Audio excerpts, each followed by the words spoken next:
If you'd told me last year I'd wake up one day and see an HOA president's Lexus parked on top of my roof, no, seriously 20 feet up, gleaming like some weird modern art statement, I would have said you'd lost your mind. But that's exactly what happened, and if you're picturing some wild accident, you're wrong. That car was put up there on purpose. I can still hear the scream that brought the entire neighborhood running out in their pajamas. The same woman who tried to rob me of my family's cabin using bogus fines and threats had just become the centerpiece of the most satisfying revenge Redwood Creek Estates had ever seen. You want to know how we got a 2-ton luxury car onto my roof? Well, you're about to. See, this cabin had been in my family for 3 generations, sitting stubborn as ever on the edge of what used to be nothing but wild land before the HOA swept in and civilized the place with 1,000 little rules. My grandfather, Arthur Hayes, built it back in the 60s with his own hands and the kind of stubborn pride that doesn't die easy. He was an engineer, the sort of man who kept everything written down in those thick leather journals, notes on everything from foundation repairs to exactly how much snow the roof could take. As a kid, I thought he was just fussy about his records.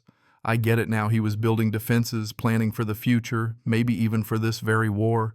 After Grandpa passed, I moved in. The cabin still smelled like pipe tobacco and sawdust, and the kind of machine oil you can't wash out of wood, and for a while it felt like maybe I could build a new life among old memories. I was 32, fresh off a divorce, loaded down with boxes and regrets. And then just 2 days in, I met Carol Whitmore. Now, Carol is what happens when you combine money control issues and pearls. Mid-50s hair, never moves, voice that purrs when she wants something and hisses when she doesn't. She showed up at my porch, all smiles and a store-bought apple pie, and introduced herself as the HOA president. "We're so pleased to have new blood in the community," she said, and something about the way she lingered on the word blood made me think of Dracula. She left me with a pile of guidelines thicker than a phone book and a promise that if I ever needed anything, her door was always open. Turns out what she meant was, her door was open for complaints. Mine, my neighbors, anyone who didn't fit her vision of suburban perfection. My mailbox wasn't quite the right shade of green. My grass was a 1/4 inch too long.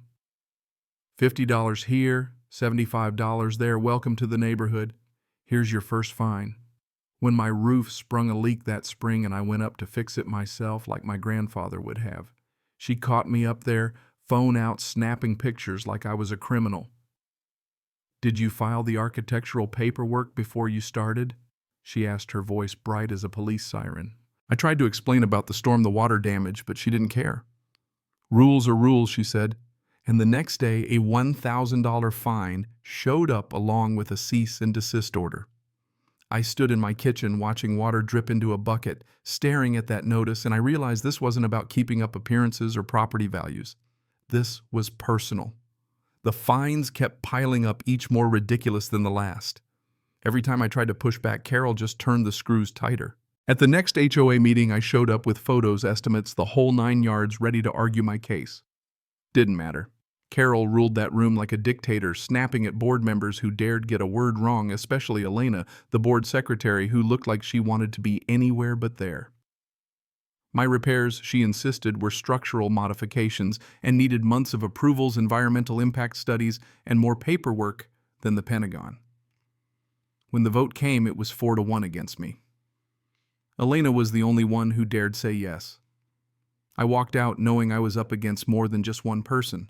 It was an entire system rigged to squeeze people dry. Then one night, Arthur Coleman, Grandpa's old friend, found me in the parking lot. "You know why she's got it in for you, right?" he asked, leaning on his cane. Turns out back in the 70s, Carol's dad tried to steal a patch of creek land from my grandfather. Took it to court, lost, had to sell land to pay the legal fees. Carol never forgave or forgot, apparently. And now she'd decided the best way to get even was to grind me into dust. A few days later, a certified letter arrived, fines for every infraction she could invent. Grass height, trash cans, an old wheelbarrow. Interest and fees stacked up to over $10,000. Failure to pay would mean foreclosure. They weren't just threatening anymore, they were coming for the cabin, my family's legacy. Desperate, I tried a lawyer. "HOAs are like small governments," he said. "They've got power, and they know how to use it. I started hearing more stories, neighbors getting hit with fines for ridiculous things, a family forced to repaint their door because the shade was a hair off, another fined because their kid's bike was visible from the street. Carol wasn't just after me, she was after anyone who stepped out of line. The final straw was when Carol hand-delivered an order to demolish my grandfather's old workshop. The same place I learned to swing a hammer, the place that still smelled like him. I felt like I'd been punched in the gut. That night I sat alone in the shed, picked up his old hammer, and heard something weird, a hollow thunk from the floor. I found a loose board, pried it up, and underneath was a metal box. Inside, one of Grandpa's old journals. Only this one wasn't just about repairs or fishing trips. This one was full of records, bylaws, board meeting minutes, even letters between board members plotting against residents. And hidden in the back, a contract with a crane company, photos, calculations, permits, all detailing how to put a 2-ton vehicle on my roof without caving it in. He called it the Lexus contingency. There were even notes about Carol's embezzlement, how she used HOA funds to buy herself a community vehicle that she used for yoga and wine tastings, but never for actual business. It was all there, dates, receipts, photos. Grandpa didn't just plan for this. He engineered it step by step, waiting for the right moment.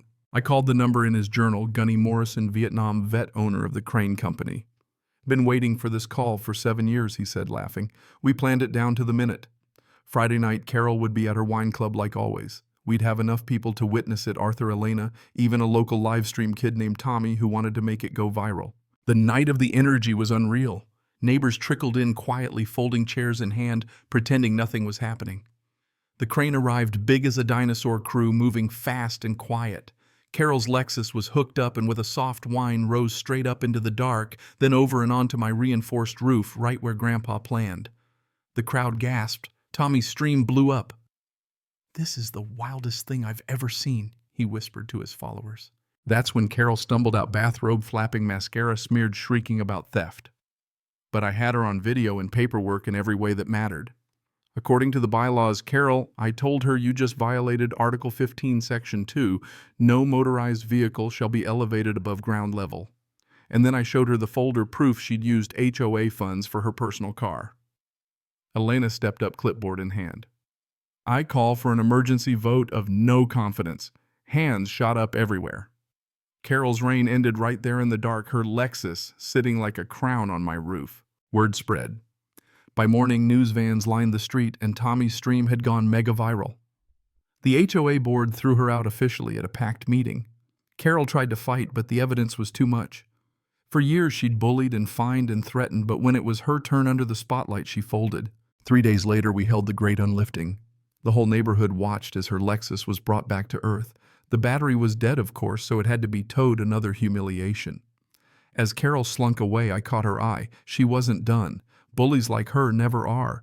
Sure enough, rumors started, Carol meeting with developers, other board members getting nervous. At the victory barbecue, Elena pulled me aside and handed me a folder full of evidence. If Carol tries anything again, we're ready. And you know, Mercedes SUVs are surprisingly aerodynamic, she joked. Later that night, Tommy's sister Sarah found me. We started a group, Roof Watch. Not for crime, but for HOA abuse. We're building chapters in other neighborhoods. Your story made us realize we don't have to take this lying down. She handed me a t-shirt, a simple house, a car on top. I laughed, but I felt it a little hope, a community rising from the ashes of one woman's pettiness. As I nailed a plaque on my porch, Redwood Creek Estates. Don't mess with the roof. I realized Grandpa was right. The crane was just a tool. The real power was us together. Carol may try again or someone new might step up, but we're ready. We prove to ourselves and maybe to anyone else watching that when you stand up to bullies, when you fight with brains and a little bit of mischief, you can win. And if you're ever in Redwood Creek, look up. You might just spot a reminder of the day justice came down on 4 wheels. So what do you think? Too far, or exactly what she deserved? I want to hear your take. Drop a comment below. Was it justice, payback, or just plain crazy? Either way, let's keep talking, because if there's one thing I learned, it's that the story's never really over when it comes to HOAs.